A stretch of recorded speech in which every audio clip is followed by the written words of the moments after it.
Salut les turfeuses, salut les turfeurs, bienvenue pour un nouveau pronostic de Benoît Requin. Merci pour vos likes, pour vos commentaires. N'hésitez pas à vous abonner pour recevoir tous mes pronostics tous les jours.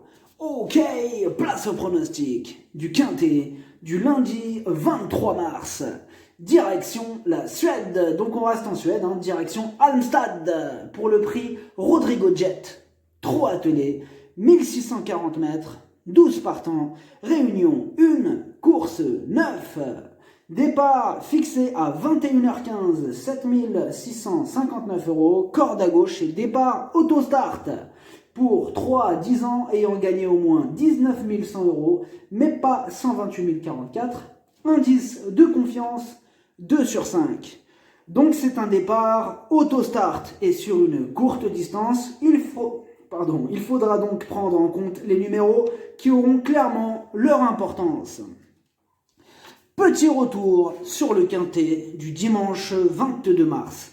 Dans mon pronostic, je vous ai donné un joli couplet placé, donc mes deux premiers chevaux, le 6 et le 15, sont arrivés 2e et 3e. C'était aussi un 2 sur 4 et cela aurait pu servir de base. Bon, malheureusement, il y a eu du cassage de tickets derrière. Ouais, je ne vous cache pas qu'il y a eu du cassage de tickets. On aurait pu faire mieux, c'est vrai que c'est un quintet assez ouvert. On va tenter de faire mieux pour ce lundi.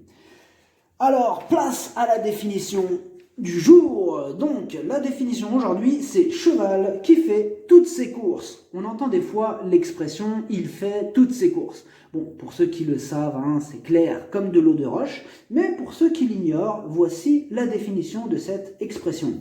Alors, un cheval qui fait toutes ses courses est une expression désignant un cheval très régulier. C'est un cheval sur lequel on peut compter, que l'on peut prendre en base.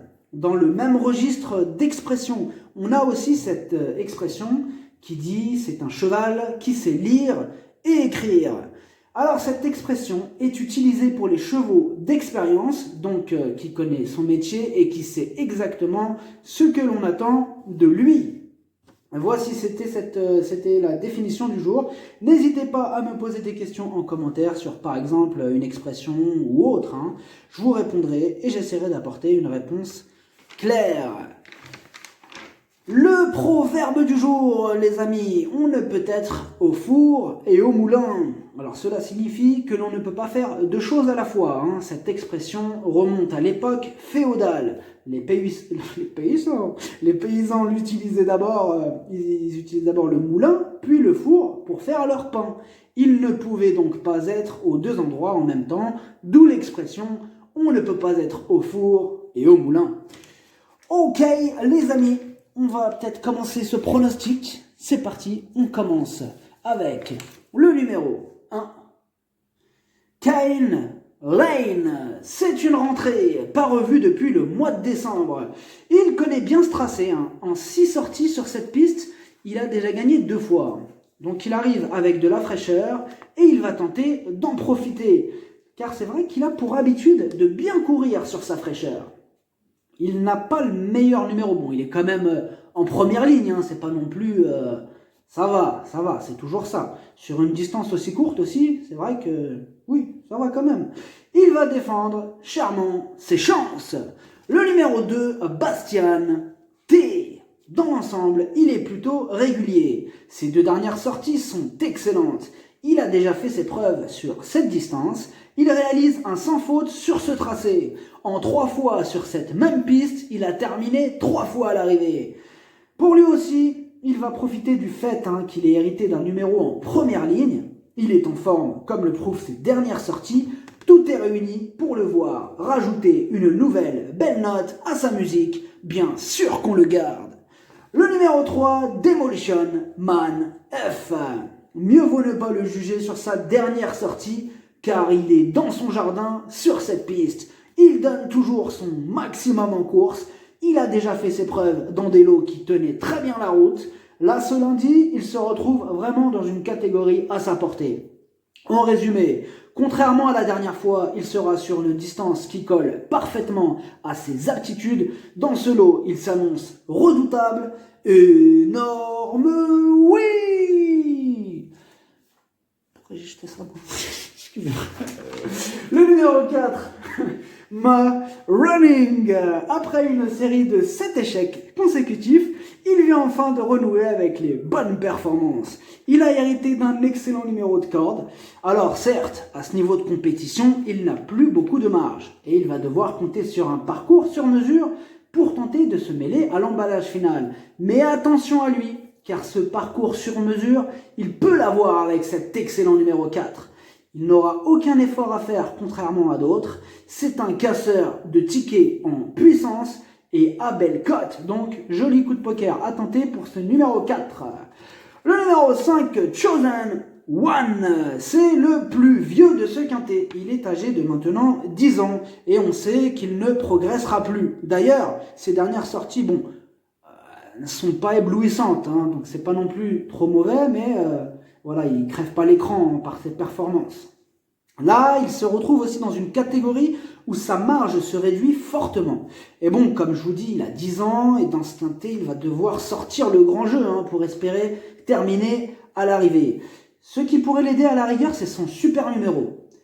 Mais malgré ça, c'est pas non plus... il va pas faire des miracles ce numéro, mais il essaiera de viser sa 5e place.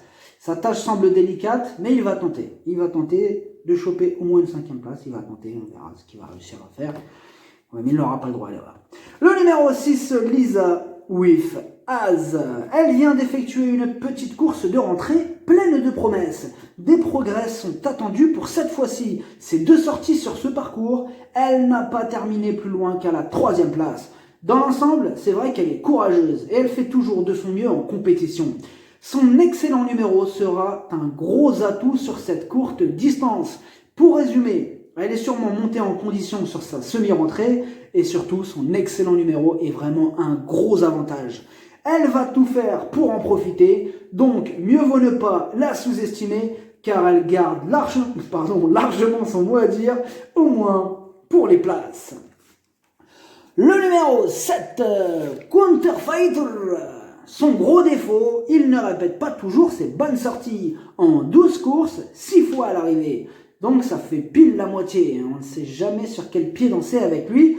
Autre point à souligner, il a hérité du numéro 7 à l'extérieur. Ce qui signifie qu'il va devoir fournir un gros effort pour tenter de doubler les premiers dès le départ de la course. Et cet effort, cela peut lui coûter cher. Donc, en résumé pour ce numéro 7, il n'est vraiment pas régulier et comme d'habitude avec lui, ce sera tout ou rien. Le numéro 8, Usara Mail. Ses 2 dernières sorties, 2 échecs. Elle alterne les 2 disciplines, donc trot attelé et trot monté. D'ailleurs, ces 2 derniers échecs ont eu lieu dans cette discipline du trot monté. En revanche, sa dernière sortie au trot attelé s'est soldée par une 4e place. Maintenant, c'est vrai qu'il y a quelques doutes sur sa forme du moment, parce que quand on voit ces 2 derniers échecs, ça refroidit un peu. Autre point, il a hérité d'un numéro à l'extérieur qui va l'obliger lui aussi à fournir un gros effort dès le début, un gros effort donc qui pourrait lui être préjudiciable. Tout sera une question de parcours, quitte ou double. Le numéro 9, Diamond Wind. Il restait sur 2 échecs et son entourage l'a mis au repos. Il effectue donc une grosse rentrée. On ne l'a pas revu depuis le mois d'octobre. Maintenant, de la qualité, il en a. Il a déjà couru au niveau groupe 1. C'était l'été dernier et il a pris une honorable 5e place. Maintenant, on peut craindre qu'il ne soit pas à 100% de ses capacités et son numéro 9 est vraiment contraignant. Du pour et du contre. Sur sa fraîcheur, il pourrait en faire souffrir plus d'un, mais tout dépendra de son degré de préparation. Il y a quand même quelques doutes sur sa candidature, mais bien sûr que sur sa classe, on est obligé de lui accorder une note de méfiance. Le numéro 10, Zio Tom Jet. Dans l'ensemble, il est plutôt régulier. Il n'a plus à faire ses preuves à ce niveau de compétition. Il s'est bien défendu dans des lots qui tenaient la route. Il a enregistré de bons chronos sur cette même distance. Maintenant, c'est vrai qu'il a hérité d'un mauvais numéro en seconde ligne, mais malgré cela, il redescend quand même un peu de catégorie. Et il a tout de même une belle carte à jouer dans cette épreuve, donc mieux vaut ne pas l'oublier. Le numéro 11, Cantona Meas. Cela reste un cheval plutôt régulier qui donne toujours son maximum en course, mais c'est vrai que dans cette catégorie, plusieurs chevaux lui barrent la route et il a plus de références sur des distances plus longues. Il lui arrive de temps en temps à briller à ce niveau, mais sa marge se réduit. Il aura aussi le désavantage de s'élancer en seconde ligne et ses réductions kilométriques et chronométriques sont insuffisantes pour lui voir une première chance dans ce quintet. Il lui faudra vraiment un parcours en or pour espérer gratter une éventuelle 5e place. Le numéro 12, MT Mighty Winner. Lui en revanche, il redescend nettement de catégorie. Il a déjà battu des chevaux plus forts que ceux qu'il va retrouver ce lundi. Il apprécie cette piste. La dernière fois, il a enregistré une excellente réduction kilométrique, donc sur cette dernière piste. Malgré son mauvais numéro en seconde ligne, il a largement les moyens d'en faire souffrir plus d'un sur sa route.